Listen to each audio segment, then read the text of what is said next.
Artinya racun yang lain ya, masih cukup banyak, ratusan mungkin, racun, apakah itu obat ataupun bukan, yang bisa menyebabkan keracunan pada, hewan kecil. Namun, eee, pada kasus forensik hanya beberapa jenis saja yang menjadi, perhatian. Dan, gambaran-gambaran patologi yang, mungkin akan nanti ditampilkan, itu juga bisa saja, merupakan gambaran pada kelainan penyakit yang lain. Artinya menjadi diagnosa banding ya, ada, kelainan penyakit yang lain. Dan untuk mengkonfirmasi, jenis racun, itu memang tidak bisa hanya menggunakan, pendekatan patologi, tapi juga harus, menggunakan pendekatan kimia, farmasi, maupun, pendekatan yang lain ya. Dan pendekatan kimia maupun farmasi, dalam pengujian obatnya atau racunnya itu sangat, diperlukan, di mana pengujian, analisis kimiawi, analisis, farmasi, analisis, zat-zat racunnya, itu merupakan analisis yang bersifat definitif ya, dan spesifik. Sehingga uji konfirmasi racun itu hanya bisa menggunakan uji kimia maupun uji farmasi. Menggunakan, alat-alat yang nanti mungkin akan kita sampaikan sekilas ya, karena memang untuk pengujian analitik itu perlu pertemuan sendiri. Ini saya pertemuan toksikologi berapa pertemuan? 3 atau 2 ya?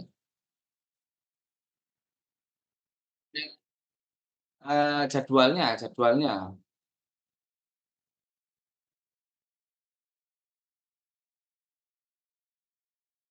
Ya.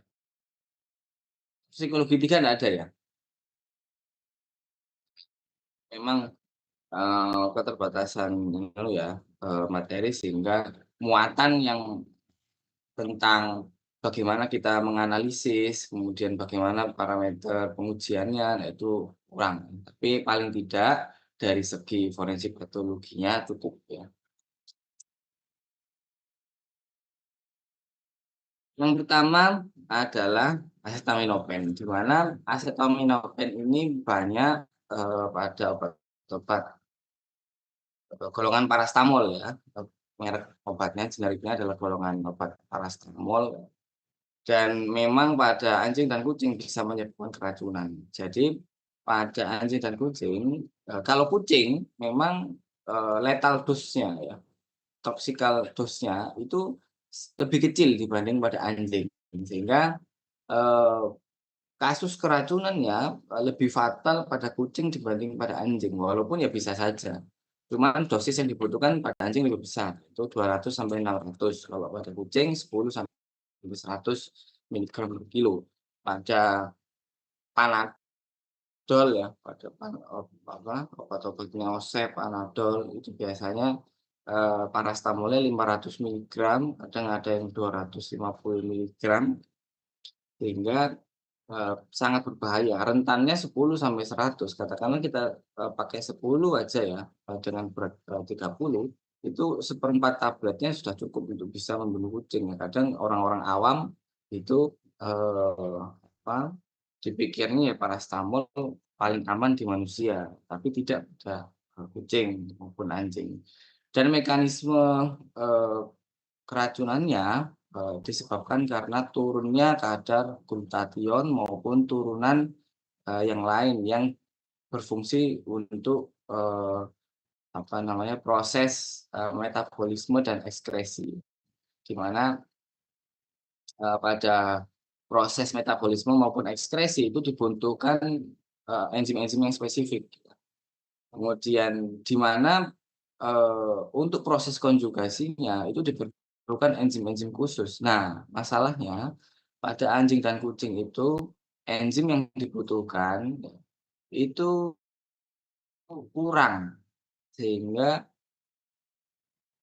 tidak bisa dimetabolisme dengan sempurna dan tidak bisa diekskresi dengan sempurna, sehingga akan menyebabkan keracunan. Mekanisme kerusakan selnya, ketika, mengalami penurunan glutathione terjadi stres oksidatif ya, kemudian, pembentukan methemoglobin, sehingga pada pembentukan methemoglobin selalu secara klinis akan tampak sianosis ya. Antidotnya asetilsistein, jangan kebalik ya, acetaminophen itu zat racunnya, asetilsistein itu obatnya, antidotnya, jangan kebalik. Nah, mekanismenya pada keracunan, paracetamol atau acetaminophen ya, pada proses metabolismenya, ada proses namanya asetilasi ya, di mana, pada proses asetilasi ini, menghasilkan menghasilkan PAP, para-aminophenol, di mana para-aminophenol itu sangat bereaksi terhadap hemoglobin ya. Kemudian selain para-aminophenol, dia juga memproduksi NAPQI. Nah, jadi pada proses, metabolismenya ya, ada 2 zat yang spesifik yang bisa menyebabkan keracunan pada kucing ya, akibat acetaminophen ini. Jadi acetaminophen ini kalau di metabolisme jadi 2, PAP, para-aminophenol, kemudian NAPQI. Para-aminophenol ini yang menyebabkan methemoglobinemia, kemudian NAPQI ini yang menyebabkan, nekrosis pada hepar, kerusakan sel hepar. Ini kalau kita lihat bahwa pada metabolisme acetaminophen gugus OH-nya, kemudian dan gugus kimiawinya ini tidak bisa dimetabolisme, tidak bisa dipecah, nggak bisa diasilasi karena dia kekurangan ini enzimnya, NAT2. Di mana pada NAT2 ini sangat penting sekali ya untuk, bisa, memetabolisme acetaminophen jadi bentuk aktifnya. Nah, masalahnya karena kekurangan ini, acetaminophen itu metabolisme menjadi bentuk bioaktifnya. Sehingga jadi PAP, para-aminophenol menyebabkan hemoglobin. Nah, kemudian di kucing juga ada keracunan acetaminophen yang kurang sehingga eh, nangki yang harusnya itu bisa diekspresi, yang harusnya bisa diekspresi di metabolisme ya sehingga dia keluar terkuring nggak bisa karena kekurangan glutathione akhirnya dia menyebabkan eh, degenerasi pada hepar. Recording in Lama-lama mati. progress. Tampak gejala klinisnya pada keracunan acetaminophen ke paracetamol itu lidah, mulut, gingiva mengalami kebiruan.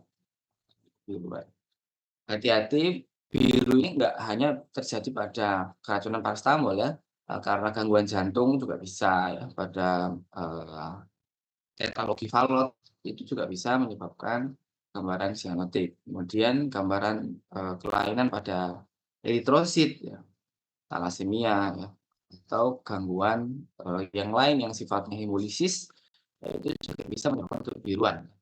Maka diagnosa banding selain keracunan paracetamol diantaranya adalah, hemolisis ya akibat infeksi internal parasit pada darah, kemudian, karena, tetralogivalot atau gangguan jantung yang lainnya sehingga, tampak sianotik. Jadi kemudian diagnosa banding yang lain bisa juga disebabkan karena, choking ya, atau tersedak, di mana pada tersedak itu juga menyebabkan perfusi oksigen pada pulmo turun, kemudian, mukosa akan tampak kebiruan ya, kemudian dia sesak napas, open mouth breathing, mati. Pada, paracetamol ya juga sama ya, di mana dia, gangguan pernapasannya bukan karena tersumbat atau tersedak ya, karena HB-nya turun ya. Karena yang dominasi methemoglobin.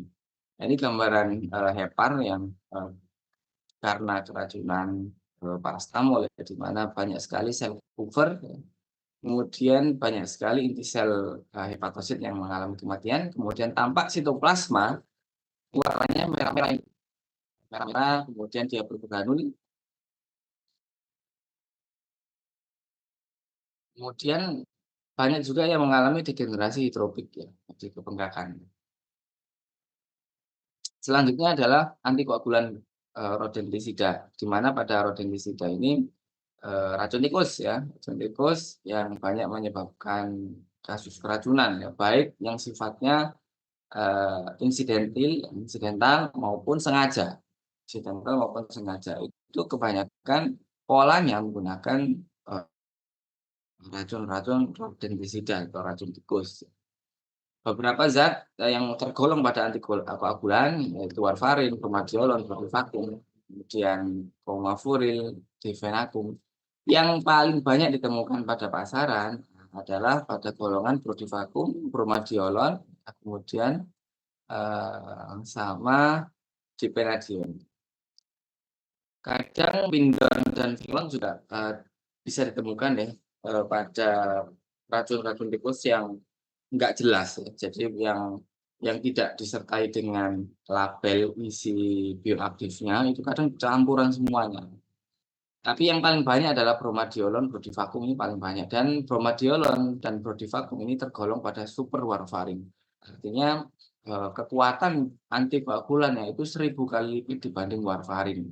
Di mana kalau warfarin, masih, bisa ditolerir dan banyak digunakan sebagai obat-obat jantung ya, digunakan sebagai antikoagulan untuk mengobati jantung. Namun bromadiolon, brodivakum karena kekuatannya 1000 kali lipat sehingga nggak bisa digunakan untuk terapi, pasti mati. Kemudian antidotnya, adalah vitamin K1. Jadi tidak hanya vitamin K, tapi vitamin K1 dengan dosis 2,5 sampai 5 miligram per kilo, 2 kali sehari. Kalau kita lihat pada, lethal dose-nya ya, kalau pada kucing, nah itu bisa saja 5 sampai 30 miligram per kilo untuk warfarin. Nah, bagaimana dengan bromadiolon? Dosisnya lebih kecil dibanding warfarin ya, bisa, 25 miligram per kilo.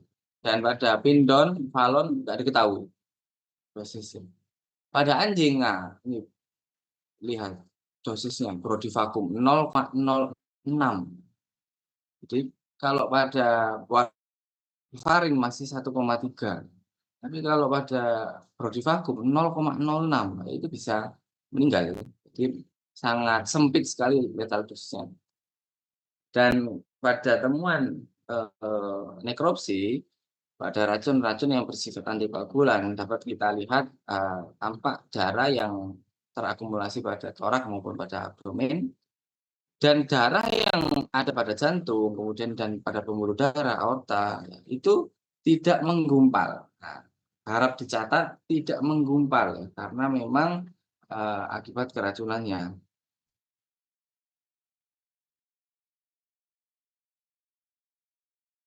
Kalau kita lihat, ini ciri khas yang sangat-sangat spesifik, tapi mungkin itu juga perlu konfirmasi ya. Tapi dari keseluruhan, apa, eee, kasus yang kita tangani, itu pada keracunan rodentisida, itu selalu muncul lemak-lemak ini ya, minyak-minyak kalau kita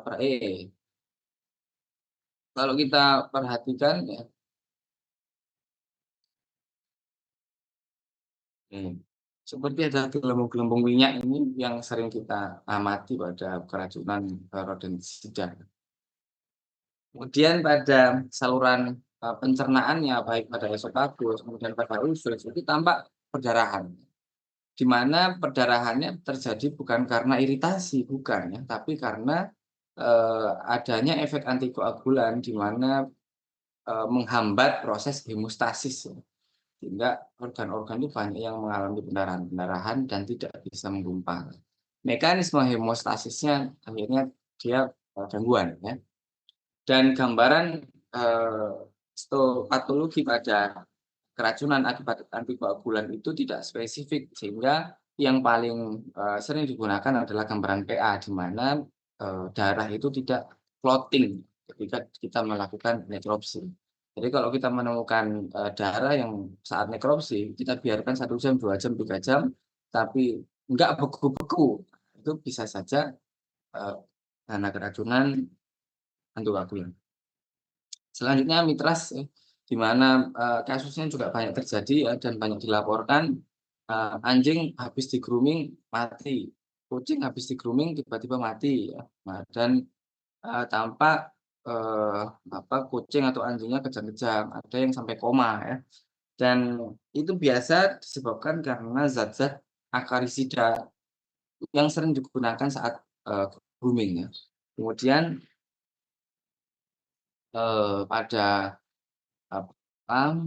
intoksikasi ini bisa menyebabkan sedasi ya, jadi hewannya ini ngantuk ya, bisa ngantuk atau tidak sadar. Kemudian gangguan, ataksi atau pincang-pincang.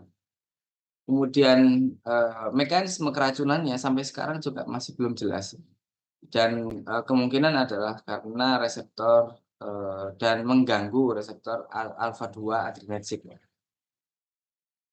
Kemudian dia juga bisa menyebabkan glukosa plasmanya meningkat ya dan menghambat insulin ya. Jadi, pada keracunan yang seperti ini dia juga merusak pankreas. Kemudian, antidotnya adalah yohimbin dan atipemazol. Kemudian, untuk gambaran PA-nya juga tidak banyak ya dan sangat sulit sekali mengkonfirmasi, kematian akibat amitraz ini dan biasanya kita langsung lakukan pemeriksaan, analisis kimiawi ya. Jadi kita lihat, melalui kromatografi ya apakah ada, residu amitraz ya pada darah maupun pada, hepat. Selanjutnya brometalin. Jadi kalau yang, tadi ya adalah, eee, antikoagulan rodentisida. Kalau yang, brometalin ini berbeda ya. Dia selain rodentisida juga bisa bersifat herbisida ya, di mana membunuh, hama-hama rusak tanaman. Kemudian dosis, toksiknya 0,3 sampai 2,5 miligram. Dan ini banyak terjadi pada kura-kura ya, di mana pada kura-kura yang dilepas liarkan atau yang diternakkan, kemudian di rumputnya diberikan, pestisida ya, di mana mengandung brometalin. Nah, ini banyak yang mengalami keracunan tuh. Kemudian menyebabkan tremor pada otot, hipotermia, kejang, dan, biasanya 2 atau lebih ya, 2 jam atau lebih, setelah makan, itu muncul gejala. Kemudian tampak pincang, kemudian lumpuh gitu kan, lumpuh, kemudian sampai dengan koma. Kemudian biasanya untuk, identifikasinya juga kita kesulitan ya, dengan PA. Biasanya kita menggunakan uji konfirmasi yaitu pada, kromatografi ya. Pada PA sekilas tampak edema ya, kalau kita lihat ada meninges ya, itu di dalamnya tampak ada cairan ya, berkabut, kemudian pembuluh darahnya melebar-melebar, ini adalah edema, cerebral edema, kemudian tampak girusnya ini melebar-melebar ya, girusnya melebar-lebar. Ini adalah brain edema dan ada, gambaran histopatologinya, kebanyakan mengalami edema di mana tergolong pada vasogenik edema. Artinya, pada edema yang terjadi itu berada di sekitar pembuluh darah. Jadi, melebar-melebar begitu ya. Dan, edema terjadi akibat kerusakan, membran ya, di mana membran endotel itu bersifat semi permeabel, harusnya air itu nggak banyak keluar juga ya, tapi gara-gara brometalin itu air bisa keluar dari pembuluh darah. Maka konsekuensi logis yang akan terjadi adalah penurunan tekanan darah bisa terjadi, bisa tiba-tiba karena, plasmanya keluar dari pembuluh darah. Ini kalau kita lihat pada otaknya, di sekitar kapiler itu pasti akan terjadi edema ya, di, ruang perivaskularnya dia melebar. Kemudian peningkatan sel Kupffer, kemudian, sel neuron tampak hipnotik. Nah ini ya, jadi, di sekitar pembuluh darahnya lebar-lebar. Ini kalau kita lihat, oligodendrosit dan mikroglianya sangat banyak, jadi proliferatif.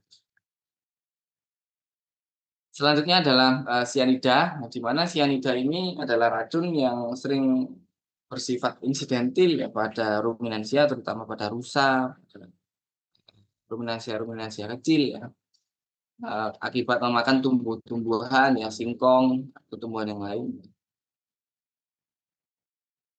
Kemudian pada, eee, sianida ya, pada sianida ini bentuk dari, eee, racunnya itu adalah gas ya. Memang substansi awalnya dia padat maupun cair ya, tapi setelah itu dia mudah teroksidasi ya, dia mudah menguap ya, dalam dalam bentuk HCN ini dia mudah sekali menguap. Sehingga pada pemeriksaan sianida itu harus cepat, karena kalau kita tidak cepat, kadarnya akan turun terus-menerus ya.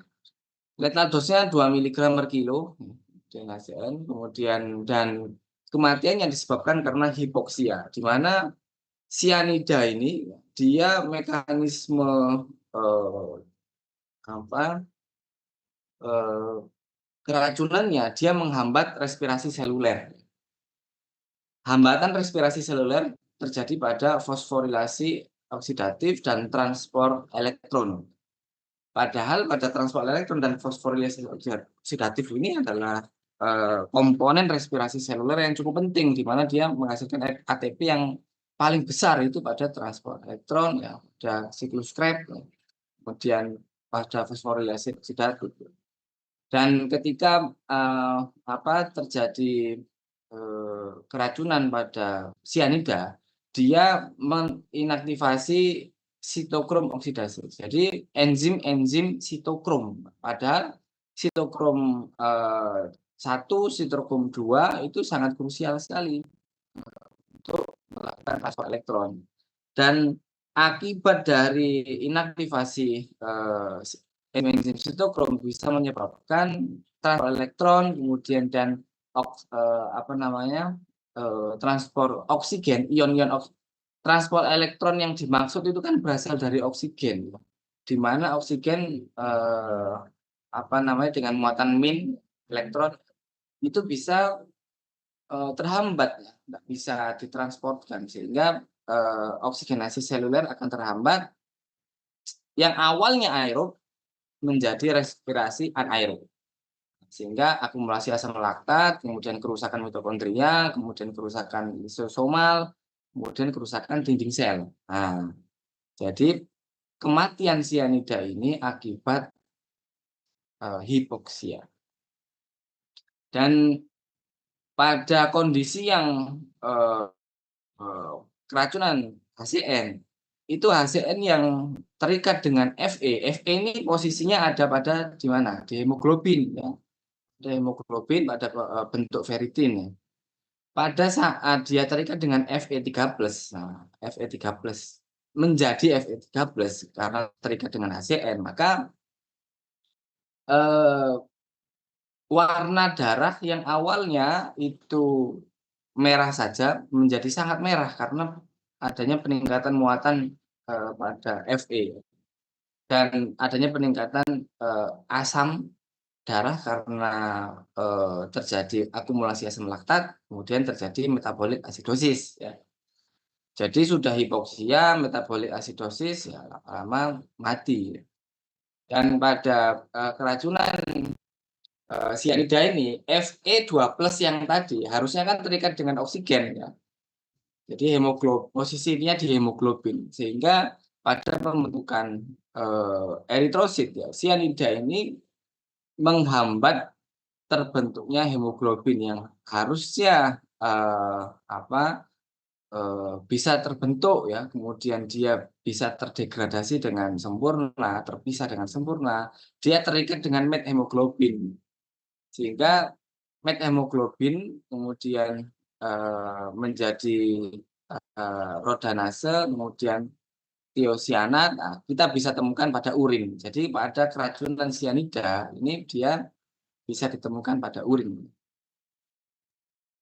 Dan, pada, hewan ya, antidot yang bisa digunakan sebagai keracunan, sianida, hemoglobin former, kemudian, sodium tiosulfat, ETA. Nah, ini yang paling paling banyak ya, kobalt sama ETA. Kobalt sama ETA ini dipakai untuk mengikat ya, dia sebagai chelating agent atau mengikat, HCN tadi sehingga tidak terikat pada Fe3. Nah ini ya, jadi, kalau seandainya ada kobalt ya sama ETA ini dia mengikat, apa namanya, sianida HCN yang dari seluruh tubuh itu bisa terikat dengan kobalt dan ETA. Jadi bentuk kobalt dan ETA yang terikat dengan sianida itu tidak berbahaya. Kalau kita lihat pada keracunan sianida itu darah akan tampak sangat merah sekali. Ini pada awal kematian ya, tapi kalau pada kematian yang lanjut itu bisa agak ungu, ya biru gitu ya.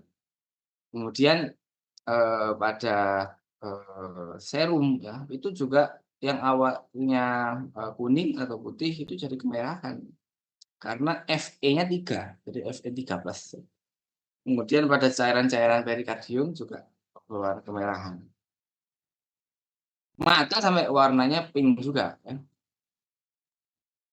Nah ini, warna-warnanya kalau di teorinya cherry eye, tapi kalau di prakteknya sangat sulit kita temukan yang betul-betul warna cherry gitu ya. Ya merahnya lebih merah gitu aja ya. Bisa agak keunguan atau merahnya merah cerah. Dan merah yang, muncul itu bisa muncul di mana-mana, mulai di jantung, mulai di hepar ya. Dan pada hepar juga kalau kita, perhatikan warnanya bukan warna merah, kecoklatan, tapi warna merah keunguan ya, yang cukup cerah sekali. Dan ini juga, terjadi akibat intoksikasi sianida. Pada gambaran histopatnya tidak terlalu, spesifik, namun pada kondisi penurunan, produksi ATP, akumulasi asam laktat, kemudian, respirasi anaerob, itu gambarannya sama, degenerasi hidrofik, kemudian ballooning degeneration, lama-lama nekrosis, dan ini degenerasinya sangat berat sekali ya. Kemudian kalau kita perhatikan pada eritrositnya, ini warnanya lebih merah, sangat-sangat merah sekali. Dan baunya itu seperti almond. Jadi kalau pada keracunan sianida itu baunya seperti almond, susu almond itu, jadi anyir-anyir begitu ya, tengir apa ya, baunya seperti itu. Dan ini kalau, yang cowok-cowok, nah ini baunya kalau kalian tahu ya pada keracunan sianida seperti yang, sering kita tangani, baunya itu seperti sperma ya. Jadi tengi-tengi, apa ya, gitulah ya bau pandan-pandan tapi lebih lebih, anyir lebih anyir. Itu baunya mirip-mirip sperma gitu. Sehingga kalau kita, temukan pada hewan ya ketika kita nekropsi disertai dengan warna-warna yang, sangat cerah seperti ini ya, bisa kita, duga bahwa keracunan sianida. Dan kalau sudah berbau seperti itu, kemudian dan warnanya juga, sangat spesifik, langsung cepat-cepat ambil darah kemudian dan, hepar ya. Jadi darahnya dikumpulkan, kemudian mau yang clotting boleh, mau yang enggak boleh, kemudian hepar juga langsung kumpulkan, tutup rapat-rapat, karena kalau nggak rapat nanti teroksidasi, kadarnya turun ya.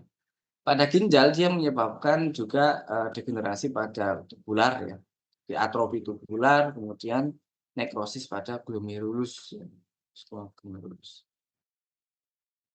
Pada pemeriksaannya, kita butuhkan pemeriksaan uji konfirmasi. Jadi uji konfirmasi keracunan itu hanya satu, yaitu uji, kimiawi ya, untuk mendapatkan metabolit obatnya maupun untuk mendapatkan racunnya pada, makanan, minuman di dalam tubuh maupun, pada darah, ginjal, urin, atau hepar sebagai bentuk metabolitnya. Nah untuk, sumber bacanya kalian bisa baca dari handbook ini ya, cukup lengkap sekali untuk, beberapa jenis, racun yang bisa digunakan.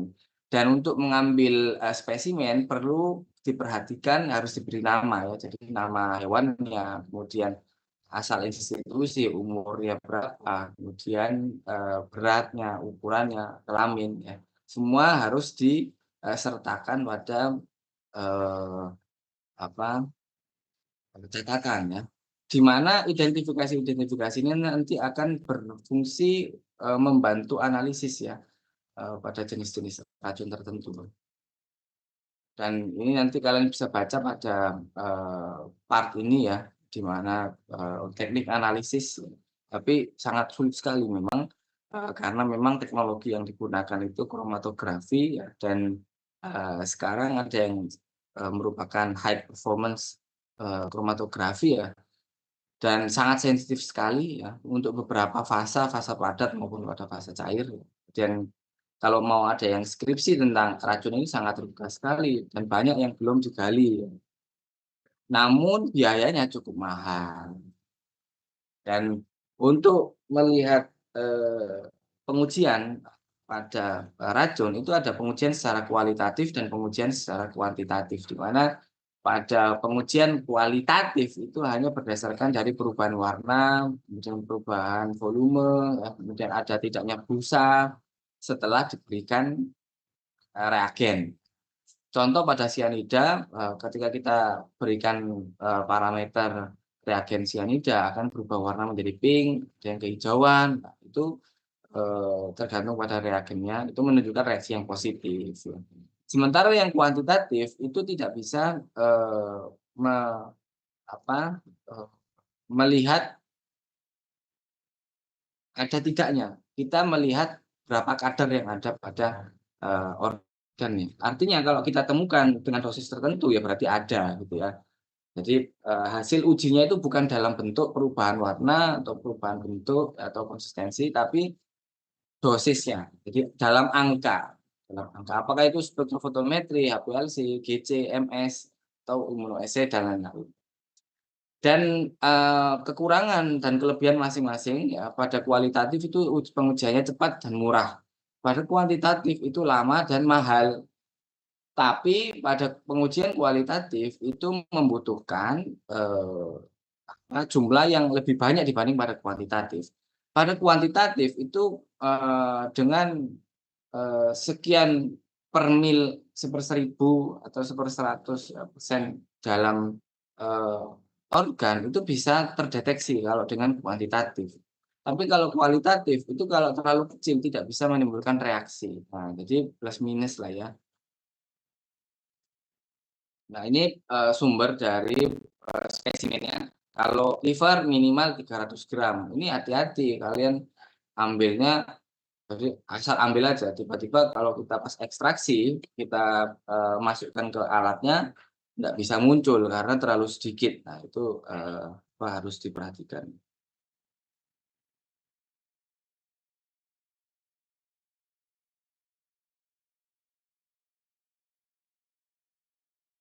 Kemudian ini kalau seandainya serum 5 sampai 10, nah kalau kita ambil biasanya kalau pada, anjing itu bisa banyak ya, tapi kalau pada kucing mungkin agak lebih sedikit. Tapi kan ini dari jantung ya, dari jantung, dari, aorta atau vena apa, arteria femoralis. Indera mata itu juga bisa kita, gunakan sebagai parameter. Nah, ini untuk yang pengertian skripsi-skripsi tentang toksikologi silahkan, sangat terbuka sekali dan, apa, terakhir kita menguji, eee, pada kasus keracunan, dengan racun tikus, nah itu juga dengan sampel-sampel yang tertera seperti ini ya. Ini alatnya, yang merupakan HPLC, kemudian spektrofotometri yang digunakan untuk melihat dan, yang terlihat adalah nah ini alatnya ya, dan ada yang bentuk gas, ada yang bentuk liquid ya. Bentuk gas ini yang, titik didihnya cukup tinggi ya sehingga profil gasnya bisa kita lihat. Dan secara teoretik yaitu setiap substansi, setiap zatnya itu memiliki titik didih yang berbeda-beda, penguapan yang berbeda-beda, profil gas yang berbeda-beda. Sehingga dari profil gas itu kita bisa, simpulkan bahwa itu zatnya ini, gitu ya. Nah, ini spesimennya kalau pada, apa, bingkai ya, yang barusan mati 1 jam, 2 jam mungkin kita bisa lihat ya pada, darah, kemudian pada liur, kemudian pada lambung. Nah, itu bisa dari, cairan-cairan ini untuk spesimennya. Tapi kalau sudah terlalu lama, maka pada darah itu akan rusak. Ini kalau beberapa hari bisa dari, kelenjar keringat, dari kulit, kemudian dari urin, itu masih awet ya kalau pada VU itu. Nah, lama-lama bisa dari, apa namanya, sisa fesesnya, kemudian rambutnya, kemudian kuku, kemudian tulang, nah itu juga bisa ya kalau sudah hitungan bulan atau tahun. Dan beberapa, pengujian, toksikologi ya pada beberapa organ, pada beberapa spesimen, nah itu ada, eee, tes-tes yang prefer ya. Jadi kalau seandainya contoh pada amfetamin ya golongan narkoba itu kita dari urin kebanyakan. Kemudian kalau, keracunan-keracunan, insektisida, rodentisida biasanya dari isi lambung. Kemudian, eee, hepar, itu paling banyak isi lambung dan hepar yang paling banyak. Nanti kalian baca sendiri, mana-mana organ-organ yang menjadi organ of choice. Nah, jadi spesimen of choice, organ of choice untuk beberapa jenis keracunan. Ini untuk spesimen, darah dan lain-lain, kelebihan dan kekurangannya. Pada darah, itu pada, pengujiannya itu bisa, eee, apa ya, bisa, digunakan dalam waktu yang, cukup cepat ya, kemudian, hasilnya juga bisa dibandingkan dengan baik. Namun pada, eee apa, kekurangannya itu pengumpulan darah bisa sulit ya, karena posisinya di dalam jantung ya, kemudian atau di dalam pembuluh darah, kalau tidak menyebabkan pendarahan ya. Kemudian dan lain-lain nanti silakan dibaca sendiri.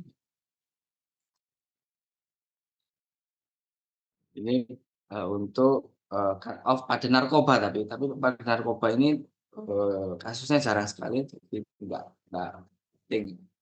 Ini beberapa contoh obat-obat yang bisa menyebabkan, keracunan di mana pada, eee darahnya ini bisa ditemukan ya blood level-nya segini, kemudian, referensinya segini. Nah, ini untuk kalian membaca HPLC, kalian membaca, pada alat-alat ya, sehingga kita bisa tentukan berapa dosisnya.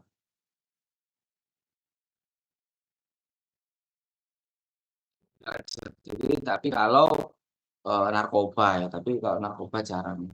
Nah, hasil yang keluar dari HPLC, dari kromatografi itu grafik ya, bukan bukan dalam angka langsung. Nah, grafik ini nanti akan kita cocokkan pada database, ini grafiknya bromadiolon, atau grafiknya brodivakum, atau grafiknya warfarin, atau grafiknya siapa. Nah, sehingga kita menentukan, zatnya itu berdasarkan dari pola grafik yang cocok ya. Kalau grafiknya cocok ya kita bandingkan. Maka yang krusial dari kromatografi adalah pembanding. Kalau kita nggak punya pembanding zat racunnya yang asli atau dari grafik yang sudah terstandar, maka kita untuk mengidentifikasi dari sampel itu kita akan bingung. Ini grafiknya sopo? Ya tahu. Ya, harus ada pembanding. Nah, jadi ini pada, kromatogram. Ini pada jenis tertentu itu akan muncul pada beberapa menit, beberapa menit. Nah, itu tergantung pada referensinya. Nah, ini nanti grafiknya kita cocokkan dengan zat ujinya kita. Oh, ternyata naiknya pada 5 menit. Oh, kemungkinan MDA. Oh, ternyata pada 7 menit. Nah, itu berarti MDO. Nah, seperti itu ya. Dan nanti kalian bisa baca, pada, buku-buku sumber-sumber forensik yang bisa kalian download dan saya rasa tersedia banyak sekali pada, platform-platform digital ya, pada web-web itu juga sekarang banyak. Mungkin itu saja yang bisa saya sampaikan, sampai sini ada pertanyaan?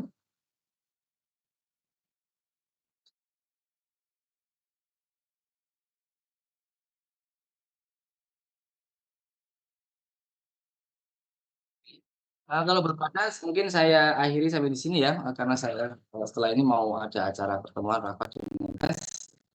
Sekian dari saya, wassalamualaikum warahmatullahi wabarakatuh. Selamat pagi semuanya. Waalaikumsalam warahmatullahi wabarakatuh.